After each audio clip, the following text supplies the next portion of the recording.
Magandang araw po sa inyong lahat. Welcome po sa Makapili TV. Noong nakaraang araw, nagkaroon po ng malaking balita na isinugod nga daw itong si Pangulong Bongbong Marcos sa ospital. At doon nga napag-alaman na nagkaroon nga daw siya ng sakit na diverculitis. Ngayon, after ng ospital ni Bongbong Marcos, marami nagkaroon ng spekulasyon na mukhang malala nga daw yung lagay ni Pangulong Bongbong Marcos. Kaya naglabas ng video si Manang Claire Castro na okay na daw po si Pangulong Bongbong Marcos at nagpapalakas na lang daw, so kailangan na lang daw ng pahinga. Pero meron na naman pong umugong na bagong balita na muli nga daw pong isinugod sa ospital itong si Bongbong Marcos dahil lumala daw po yung kanyang kalagayan dahil nga daw sa pagiging over-D sa kung ano man yung over-D na yun.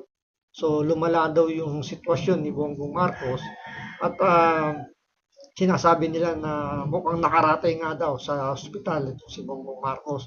Kaya to the rescue po yung kanyang Defensive Player of the Year na si Manang Claire Castro para linawin yung mga haka-haka tungkol nga sa kalusugan ni Bongbong Marcos. Eh ang problema, imbis na maging maliwanag yung talagang totoong sitwasyon, eh mukhang lalong gumulo dahil nga sa mga paliwanag dito ni Manang Claire Castro. So ito panoorin po natin para magkaliwanagan kung ano ba talagang totoong lagay ni Pangulong Bongbong Marcos. Pero syempre, bago ang lahat, kung hindi ka pa nakasubscribe sa Makapili TV, baka naman pwedeng pakipindot po muna yung subscribe button at the same time. Palike na rin po ng video, wala naman pong bahay dyan. Kaya pindot na, so ito panoorin po natin.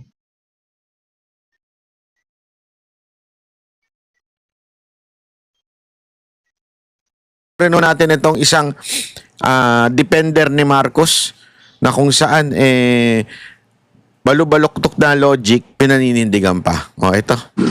Mas reliable po kasi pag doktor ang nagsalita, ma'am. Mas reliable po siguro mismo ang Pangulo nagsasabi kung ano po kanya nararamdaman. Ay, tama nga naman yun. Para bagang masakit ang tiyan, nagtatay ako, yun na kagad ang conclusion. Maraming dahilan kung bakit sumasakit ang tiyan mo. Diba? Kaya maling-mali dito si Aling Claire.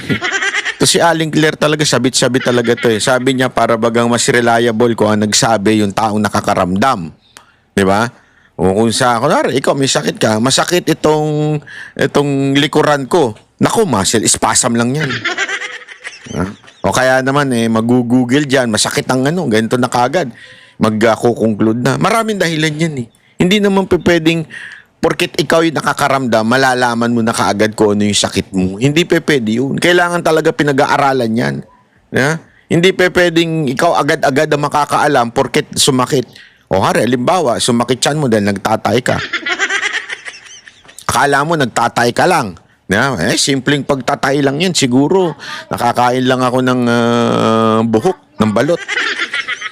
Siguro na nakakain lang ako ng hindi sariwang itlog, ganun. Kain kasi ng kain, pati itlog kinakain, hindi dapat kinakain ng itlog eh. Di ba? So malamang ganun, sasabihin mo, nakakain lang to ng bulok na itlog. May century egg nga eh. Ibig sabihin, maraming dahilan kung bakit nagtatay yan, di ba? Pwedeng iba't ibang dahilan yan. May other pang symptoms siya. May other na cause. Hindi lang naman sa dahil nakakain ng ganito. Hindi pwedeng ganun lang. Ibig sabihin, may iba pang dahilan. Yun ang sinasabi nung nagtatanong dito. Bakit mas maalam pa yung presidente? Dapat yung doktor niya magsabi, ano ba talagang kalalagayan? Kaya nga dito sa pagtatalo, babasagan nila nung isang reporter, sinasabi nung reporter, pwede bang makahingi ng medical certificate? Pwede bang makahingi ng medical report mula sa doktor? Para alam talaga natin kung anong kalalagayan ng presidente. Ito si Aling Claire, panay baluktot ang mga kasagutan. At saka hindi naman ordinaryong tao lang naman yung hinihingan ng reporter ng medical report or bulletin na yan. Siguro kung siya'y senador, ganyan, congressman, baka hindi masyadong kailangan. Pero presidente yung nasa ganyang sitwasyon At ang alam naman natin na ang presidente yung papatakbo ng Pilipinas, nasa kanya lahat ng ang galaw. So tapos nandiyan pa yung nasa batas din yan na kailangan i-inform yung totoong kalagayan ng presidente. Kaso parang ang dating kasi rito, sineseparate ni Manang Claire Castro, parang ginagawa niyang private citizen itong si Bongbong Marcos, na hindi pwedeng ilabas yung kanyang medical report. Gawa ng ito parang pribado. Parang yun yung nasa utak ni Manang Claire Castro. At hindi niya naiisip na ano yun, na kumbaga legal yun. Kumbaga ano yun, trabaho ng mga media, na or hindi lang ng media, pati ng kahit simpleng mamamayang Pilipino, na malaman yung totoong kalagayan ni Bongbong Marcos. Kaso yun nga, sabi nga dito baluktot na nga yung pananaw ni Manang Claire Castro, pinaninindigan niya pa yung kanyang mga sagot na parang kala mo hindi siya abogado, na hindi niya alam na kung ano ba talaga yung tamang proseso sa pagbibigay ng update regarding nga sa sa medical condition ng presidente.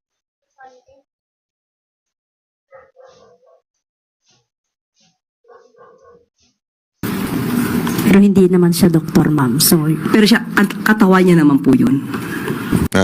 So ganito na lang. Huwag ka na magpa-doktor, okay? Aling Claire,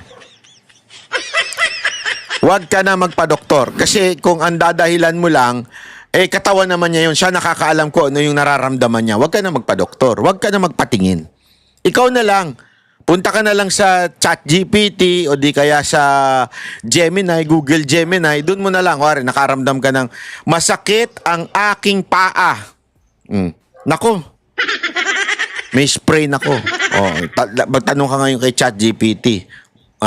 Anong gamot sa masakit na paa? Tapos, gano'n na. Huwag ka na magpunta ng doktor. Di ba? Para imbestigahan o tignan, magkaroon ng mga test bago bigyan ka ng gamot. Ikaw na lang manghula. Anyway, ikaw naman ang may alam doon sa sarili mo. Tama bang lohika yan?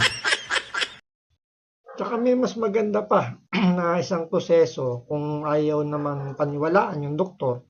Punta tayo sa traditional na pagpapagaling. Punta lang si Bongbong Marcos, isama niya itong si Manang Claire Castro sa isang albularyo. Yung mga nasa bundok-bundok. Hindi sa naman nilalait natin, pero yung traditional. Ang kailangan lang dun puting manok, itim na kandila, tapos itatawas lang, tapos konting donasyon. Gagaling na yan si Bongbong Marcos. Kung hindi, kasi dito parang dinidisregard nila dito yung yung kausayan ng mga doktor, di ba, yung scientific. So parang yun ang dinidisregard nila rito, na porket maganda na yung pakiramdam ni Bongbong Marcos, kumbaga umokay-okay ng kaunti since katawan naman daw niya yun. So hindi na kailangan ng kung anumang mga test na yan. Kaya nga nakakalimutan dito ni Manang Claire Castro, hindi naman ordinaryong Pilipino yung tinatanungan ng kanyang medical condition. Presidente po ng Pilipinas yan, at lahat ng Pilipino may karapatan na malaman kung ano talaga yung tunay na lagay ni Bongbong Marcos.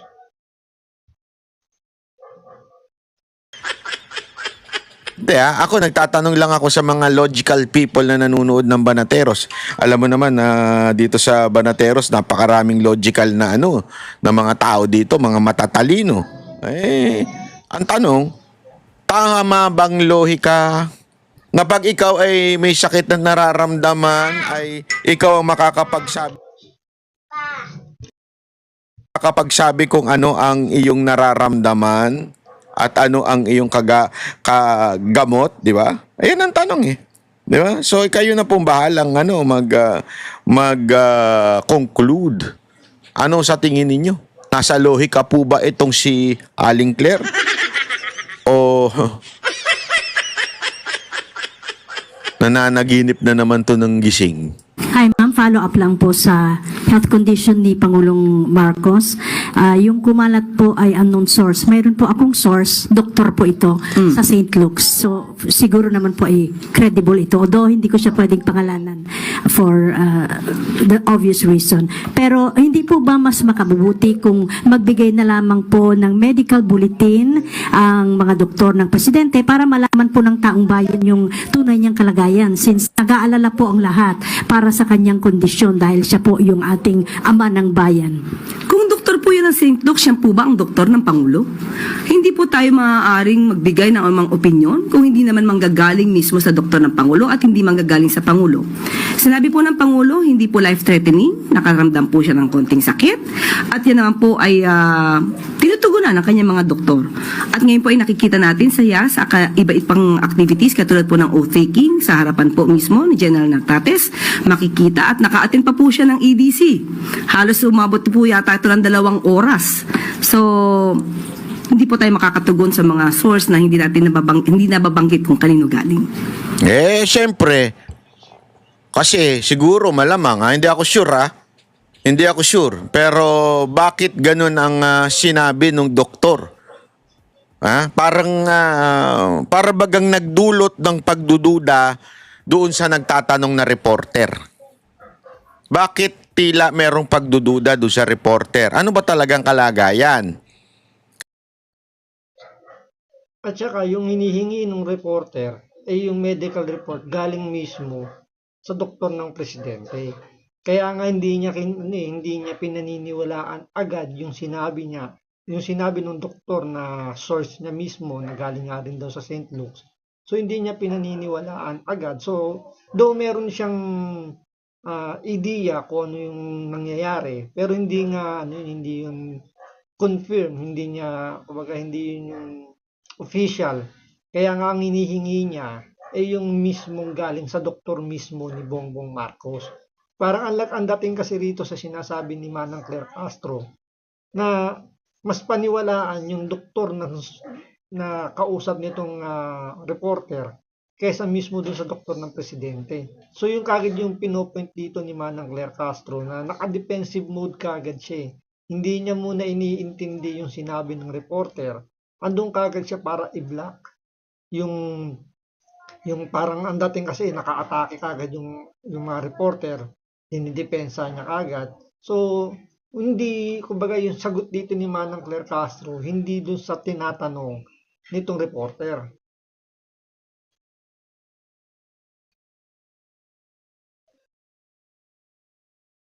Kasi may nakausap siyang doktor doon sa mismong ospital na kung saan nagpagamot si BBM. So, ibig sabihin, may alam, ayaw lang sabihin kasi alam mo naman, pwede siyang idemanda dyan yung doktor pagka nagsalita siya kung anong sakit ni Marcos, bawal yun. Any particular person, bawal yun. Merong privacy pagdating sa sakit ng isang tao. So, hindi niya pwedeng pabanggit yung pangalan niya. At hindi rin pwedeng banggitin kung ano yung sakit na yun. Pero gayon pa man, ito'y nagdudulot ng duda. Bakit may ibang tila sinasabi yung ibang doktor dyan sa loob daw nung pinagpatinginan ni BBM, iba ang sinasabi sa nire-report sa taong bayan. Kaya nga ang hinihiling ng reporter, hindi naman po siya nagkakalat ng fake news Sabi lang nung reporter, hindi po ba mas maganda kung magkaroon tayo ng medical report or medical certificate coming from the doctor ni BBM? Yun lang naman ang hinihingi. That's a valid reason, di ba? That's a valid argument na pwede ba, ma'am, hingi ka na lang kami ng medical certificate kung ano man yung sakit. Yun nga, may mga sakit sa kumpanya, di ba? Bago ka bigyan ng kaukulang permiso o hindi mabawas sa iyo yung sahod mo o di kaya naman payagan kang hindi pumasok sa paaralan, ay hihingi ng medical certificate. No? Kahit ba sabihin mo, ito kasi ang dahilan nito ni Aling Claire, yung logic na talagang hindi logic ng pang-abogado. Sabi niya, yung malala lang naman daw ang bibigyan ng medical certificate. Ay, talaga nga naman, kawawa. Gago! Alam mo, sa mga kumpanya, Aling Claire, kahit lagnat lang, once hindi ka nakapasok, hinihingan ka ng medical certificate. Di ba? Hinihingan ka ng medical report. Hindi ka lang nakapasok. Dito pa kaya na hindi na nakakapunta minsan si BBM sa ilang mga engagement ng Malacanang, hindi niya na napupuntahan? At the same time, ang kausap natin dito, presidente. Ha? Ito yung pumipihit ng direksyon ng ating bayan. Kaya, importante. At hindi yan maliit na bagay, na maliit lang naman yung sakit ni BBM, kaya hindi na mag-issue ng medical certificate. That's a stupid reasoning. That is a stupid logic. Ika nga. Bakit? Presidente yan eh. Importante yan. Pangalawa, hindi na siya nakaatin ng ilang mga gathering na supposedly siya dapat ang naandun. So, importante na magkaroon ng medical certificate. Yung medical bulletin from Medical bulletin, I'm sorry. the doctors themselves po, hindi ba pwede mas makabubuti kung sila na mismo ang magbigay ng medical bulletin? Sa ating pagkakaalam po, pagka naglabas ng medical bulletin, dapat si serious illness.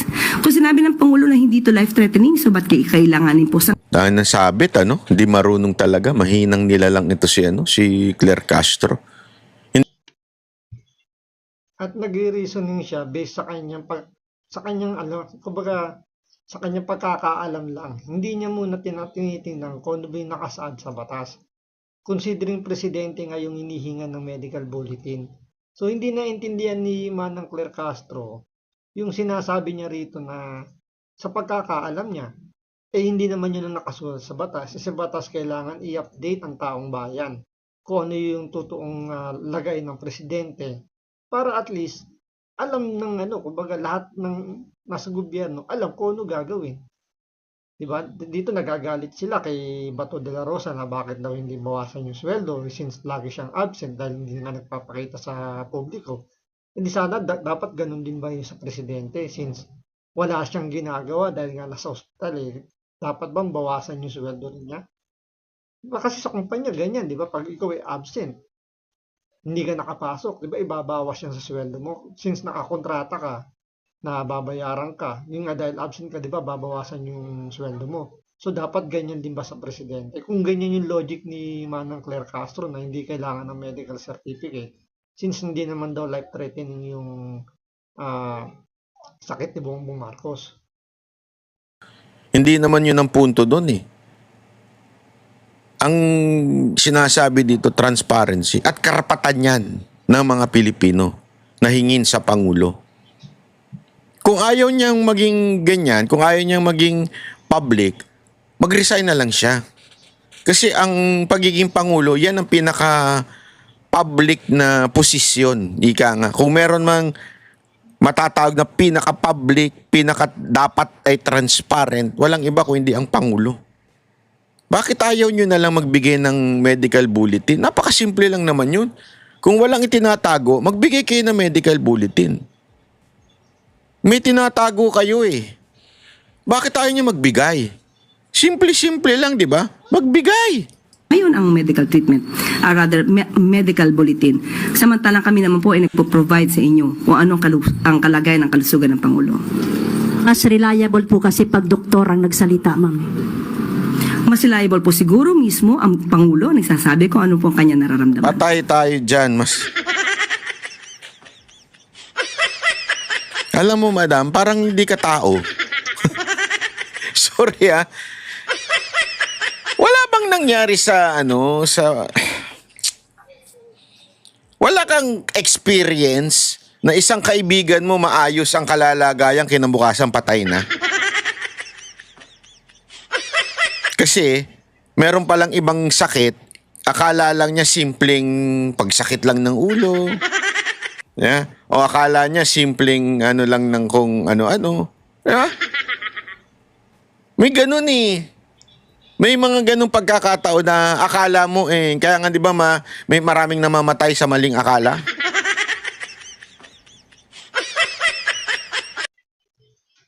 Kaya ang iba, di ba, humihingi pa ng second opinion, third opinion, para lang ma-confirm kung ano talaga yung, kumbaga magkaroon na siya ng peace of mind. Kung ano ba talaga yung totoong lagay ng kanyang kondisyon, kanyang kalusugan, di ba? Pero dito, parang ang lumalabas na, yun nga, since uminom lang ng Biogesic or ng paracetamol, umokay na, gudas nyo na kagad yung katawan ni Bongbong Marcos.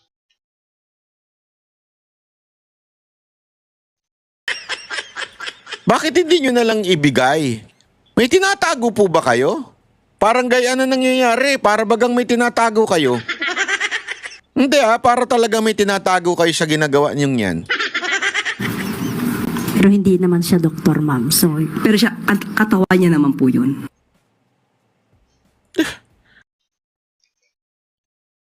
Ito lang po, napakasimple lang po yan. Walang pinagkaiba yan dito sa paratang sa kay Bongbong Marcos na siya isang drug user.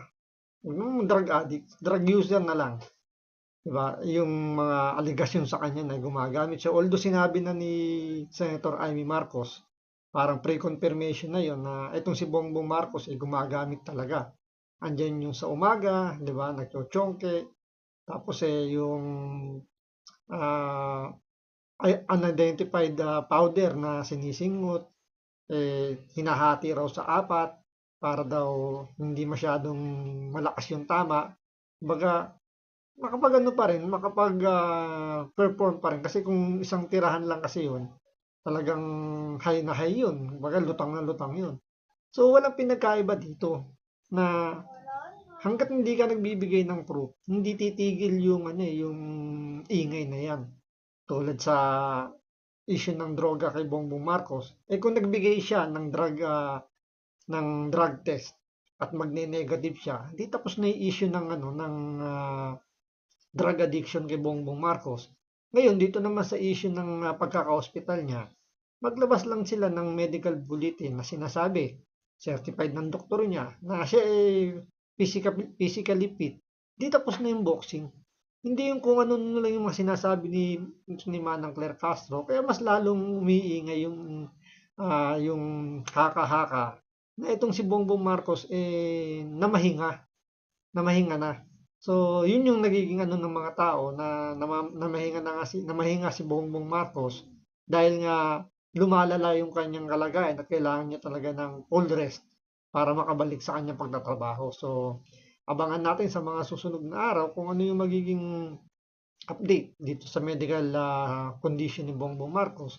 Kung ano pa yung mga sasabihin ni Manang Claire Castro, kung paniniwalaan siya ng taong bayan tungkol sa talagang kondisyon ni Bongbong Marcos. So hanggang dito lang po muna.